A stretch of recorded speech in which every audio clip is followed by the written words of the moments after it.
fails? Actually, wala akong New Year's resolution. Ayan. Kasi Di pa yan. gusto ko maging flexible enough and to explore. Kasi this year talaga, ang gusto ko to explore a lot of things, to maybe gusto ko to expand.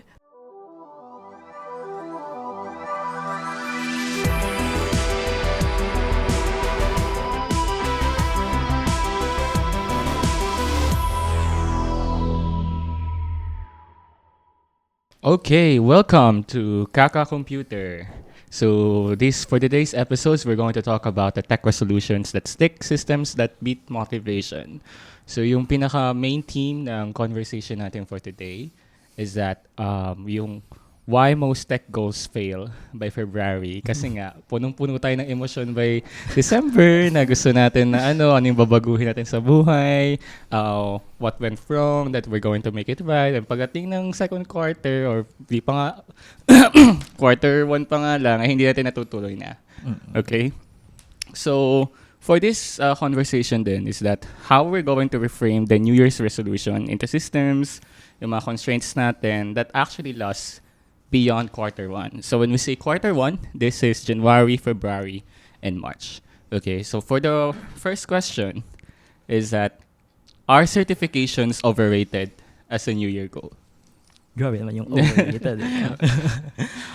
Certifications are a good standard baseline naman as a goal, pero overrated. Would you say overrated po siya? No. Okay. I think it really depends on how you look at it. Maybe from my perspective, I find it as something that is necessary. So I use it to upskill, right? So yun na lang yung outcome of it, which would be gaining the certification, is a bonus. But the reason behind you get or what to gain certifications is to learn and upskill. And certifications are there naman for you to validate your skills. So, pero kung most often kasi kapag certification is that yung barrier to entry on that one, na kailangan mo magwalgas ng pera for that. Yun nga. Right? But not everyone can do that.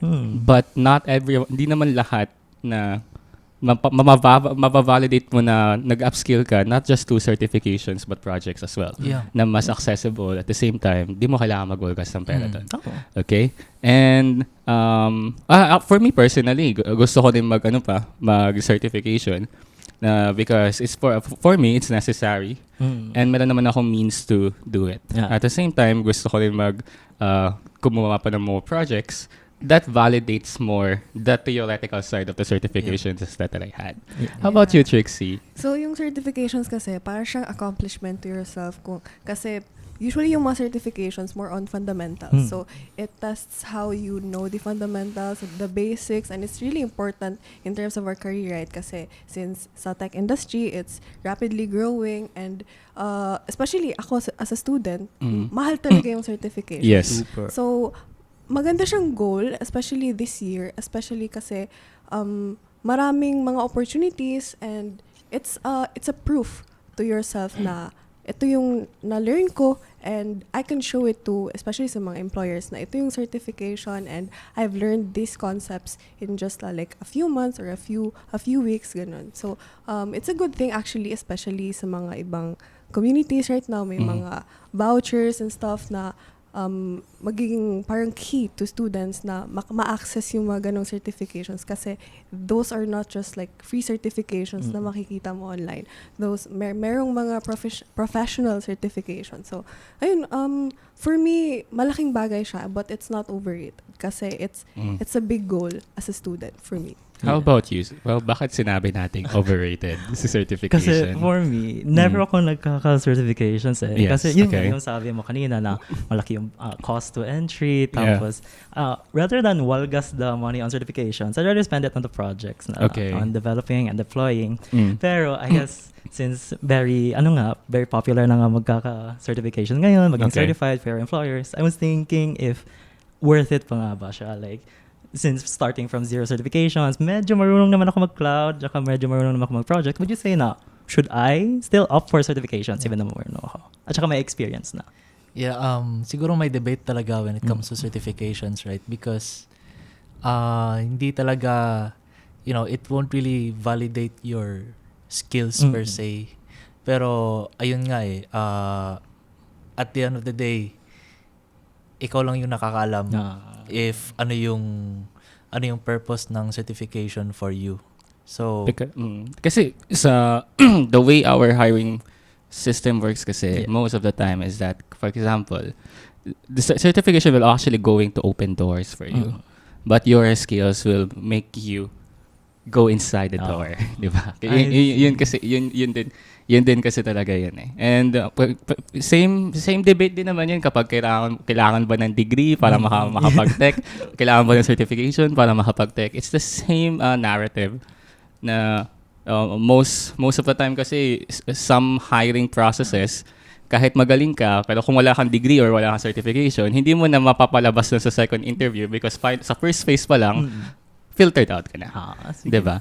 So, yun lang naman din. It's really depend din talaga on the environment ng papapasuhan din ng whether certifications is overrated or not. So, beyond certifications, right? So, siguro pinag-uusapan din kasi natin dito yung discipline natin na mag-upskill pa din. Yun. Right? So, pero kung babacktrack tayo sa 2025 natin, ng quarter 1, ano yung mga naging New Year's resolution nyo, but it fails? Meron ba kayong ganun? Actually, nung 2025, yung New Year's resolution ko talaga is makakuha na ng professional level na AWS certification. Okay. Yun talaga yung goal ko. Of course, meron din akong parang non-tech na goal, like fitness. Yeah. Actually, parang lahat naman tayo fitness. Eh, punong-puno yung January ng yung gym eh. Tapos pagdating ng February, di pa nga pupunta mo February, wala na yung gym ulit. But, okay, proceed. So, ayun, kahit yung sa fitness, di ba, may may notes pa nga ako. Dapat by end of 2025, nakaka 55 push-ups na ako in this period of time. Why do you think hindi natuloy yun? Of course, di mo naman ma-predict yung mangyayari sa 2025, right? So, let's say balik ako sa January. yung isang resolution ko na dapat by 2025 may professional level na ako na AWS certification. Pero ayun nga, things happen. Siguro Life happens. hindi naman. Kunwari, siguro yung nangyari for me is nagkaroon ako ng maraming opportunities to do something sa isang job o gano'n. So, of course, yung thought process ko lang nun is, ano ba mas importante, yung certification or yung hands-on experience, right? So, at the end of the day, throughout the course of the year, meron ka lang adjustment. So, I think yun naman yun eh. Everyone will have a plan, diba? It's really important to set a goal naman every yearly, right? But ayun syempre, mag-change course tayo. Mag-change course ka. So, throughout the day. So, let's say 50% lang nun is to set the goal. Pero the other 50% of it would be adjusting your goals, right? Responding to the demands of the moment ng nangyayari sa buhay natin, diba? How about you, Trixie? Any New Year's resolutions from 2024 na gagawin mo this 2025 but it fails? And why do you think it fails? Actually, wala akong New Year's resolution. Ayan.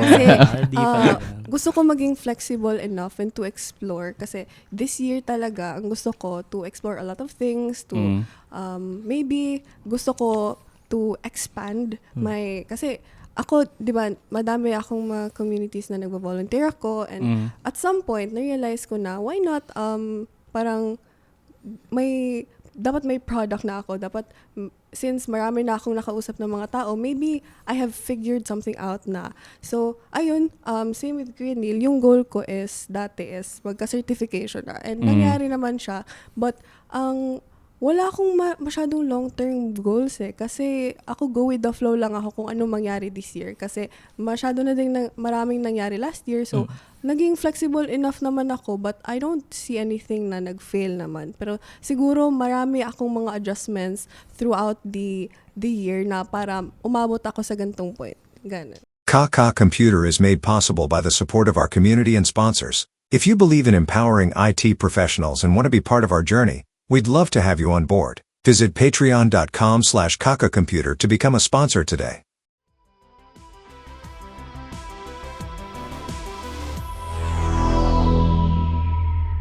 But did you set a certain goal lang? Like for example, by this year, dapat magkatrabaho na ako, magka-internship na ako. Actually, naisip ko dati na, sana magka-internship ako. Ganun, But you had? Did you Yeah, have na? nangyari. Congrats. Actually, parang hindi ko kasi naisip na dapat ganito talaga mangyari. Kasi hindi kasi palagi na nasusunod yung Never plano. set in stone Oo, talaga always eh. Oo. So, ayun, parang sabi ko, hopefully magka-internship ako. Nangyari siya, di ba? Parang na-manifest na lang din at the same time. Kasi yung environment ko kasi most of the time this year is around tech industry lang talaga. So, siguro na-manifest na lang din. May mga opportunities na lumapit. So, ayun. Thank God nangyari yun. So, to sum up on your end is that wala kang naging yearly goal, but you manifested some things along the way na lang na. Okay, so next year ba wala pa rin? O meron naman? So far, wala naman. Wala pa rin. Okay, wish ko lang ako si Trixie. Parang walang wini-wish pero nakukuha. Kaya nga nakakuha eh. Huminga lang siya mga yung 2025. Nakuha niya na yung gusto niya eh. How about you? Do you set a certain New Year's resolution for the 2025? And na-continue ba siya? Does it fail? And why do you think it fails? Yes, so I have this project kasi na automation na I scrape my videos from my phone tapos ginagawa ko siyang TikTok video, like automatically uploaded siya. And then very consistent naman siya since January up to November. Check nyo, tiktok.com/William.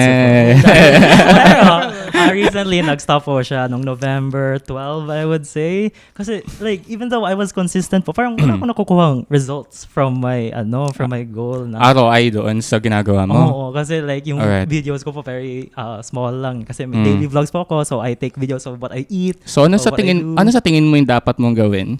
Yeah. To sustain that New Year's resolutions that you had for this year? Yeah, I think medyo mababa kasi yung naset ko na New Year's resolution which is to create a video using automated na TikTok na script. Pero wala kang certain goal kung bakit mo gagawin yun. Masyado mababa. Okay. I shot for the moon. I should shoot for the stars. So dapat I was aiming for something way better than that. Dapat maganda yung videos ko, that I should be more consistent pa talaga. Like, yun talaga yung lacking ko. Di ko masyado na-map out yung system ko doon. So ayun, no. So for next year, ano mo yung gagawin natin? Dapat more consistent na. At the same time, di naman siguro on your end, hindi consistency yung problema, but the objective of what you're doing it in the first place. So I think this is what this whole segment is all about naman. No? So we set a certain goal. Like for example, by 2026 ng summer, makakapaghubad na tayo sa beach kasi nakakagana na tayo, macho na tayo, di ba? So, but we set a certain goal right? Or we set a certain objective na, sige, hot na tayo, physically fitness na tayo by the summer. But beyond that, it's about kasi being in tech. We spend most of our days and night sitting. And our body is not meant for that. Right? And our body will, tawag dito, mas sisingilin tayo in the future pa eh. Ngayon kasi nasa luxury pa tayo na early 20s. By the time that 30s tayo, may likod na tayo na as if may 60 years old na tayo na likod. Right? So that's exactly, I think, what we need, what I want to happen in myself as well. When I set certain goal, am I achieving for prestige? Or am I achieving actually what really matters to me? Am I achieving it for other people? Or am I achieving it for prestige nga? Or am I achieving it for validation? Or simply because it's what I really wanted? Right? So that's what I want to happen na in the next year. And kasi kapag mas nag-resonate, ngayon kasi, this whole 2025, isa sa mga naging resolution, New Year's resolution ko, in which natuloy naman. But some of that fails din. But yung mga failed New Year's resolution, napalitan na mas magandang goal na nangyari sa akin. Right? So, I never set myself in stone. Right? I always respond to the demands of the moment. and at the same time, what I can afford to lose on that time. Right? So, for example, afford ko muna hindi mo na hindi mo na umattend ng birthday kasi kailangan akong attendan na certification na exam. Kailangan ko prepare. Or hindi mo na ako pupunta ng mga dinner kasi may night shift work. Diba? So, may mga ganong certain sacrifices that meant to make. Yeah. And I think in the next year, medyo mas magla-lock in pa. Right? Lock in tayo. So, what, for to conclude lang, to sum up lang ngayon. So, in the 2026, one word that or one phrase, or siguro mga pangahawakan nyo lang ngayong 2025 na dadalihin nyo ng 2026 because that yung pinangahawakan nyo na yun, either ambition or phrase or tawag dito mannerism, is what makes you successful in this year. So, ano yung mga pinanghahawakan nyo? Phrase or tagline. Kahit ano naman. Or it could be a family that keeps you pushing through in the next year. Siguro, may parang phrase ako na inuulit ko sa sarili ko, which is, who dares wins. Who dares wins. Ayun. So, of course, sa mga, let's say, any role or any situation, pwede mo naman, most of us would think na we're not prepared for that. But then again, who dares wins. Right? Oh, yeah. No one ever is ready. Yeah. Yun din eh. How about you, Trixie? Ako naman, palagi ko tong iniisip, which is take the risk or lose the chance. Yeah. Kasi hindi mo kasi malalaman kung ano yung mangyayari sa'yo, kung ano yung mga opportunities na ibibigay sa'yo. So, one thing na gusto kong ginagawa para sa sarili ko is to take the risk. Kasi it's either mananalo ka or matatalo ka, at least nag-try ka, di ba? And I don't wanna lose the chance na binibigay sa akin, especially ng mga taong nakapaligid sa akin. So, gusto ko itry and until ma-figure out ko kung ano ba talaga yung gusto ko, kung saan ako pupunta, ano yung path ko, and of course, taking the risk, for example, sa mga opportunities, and na-mention mo kanina yung mga sacrifices. And medyo relate ako to that because, of course, I've missed some parties, some hangouts with my friends din. Masakit din sa atin yun, no? Diba? Pero kasi it goes beyond us eh. It was never about us lang eh. Diba? Oo. Kailangan ko din ng personal growth, ganon. And may mga ibang oras pa naman para sa friends mo. So, unahin ko muna yung sarili ko kasi parang yun din yung goal ko para sa sarili ko na kailangan may mag-gain din ako at some point. So, I have to take the risk and I have to sacrifice my friends muna. So, ako muna. Ganun. How about you? No pain, no gain po talaga. No pain, no gain. Next year, certified na po. That's na po. Kanina, mga unang sabi ko, sinabi niya overrated. Because people influence them na, No, kasi you taught me po kasi throughout the session. So like, next year, wawaldas na po. Mark my words, audience. Certified na po next year. So, I think in my end naman, yung pinangahawakan ko na push through sa akin, not just in 2025, but 2024 and 2023, that if you don't want to feel stupid, don't be in technology. Right? Because every day, because it's really fast-paced, and sometimes we caught up with that imposter syndrome that we haven't figured out a certain technology yet. Right? But no one ever is figured out. Right? Even the professional people don't know the 250 services plus services sa AWS because no one ever, diba, naman lahat na master yan. Yeah. Okay? But what I want to do is next year din talaga is to continue learning and messing up. And tawag ito, failure is actually one of failing fast. Right, is actually one of my biggest mantra all throughout this year. Okay, so that concludes our talk. Thanks to our sponsors, Tutorials Dojo, Young CTO, Amazon Web Services User Group Philippines, Facebook subscribers. On to our next video topic.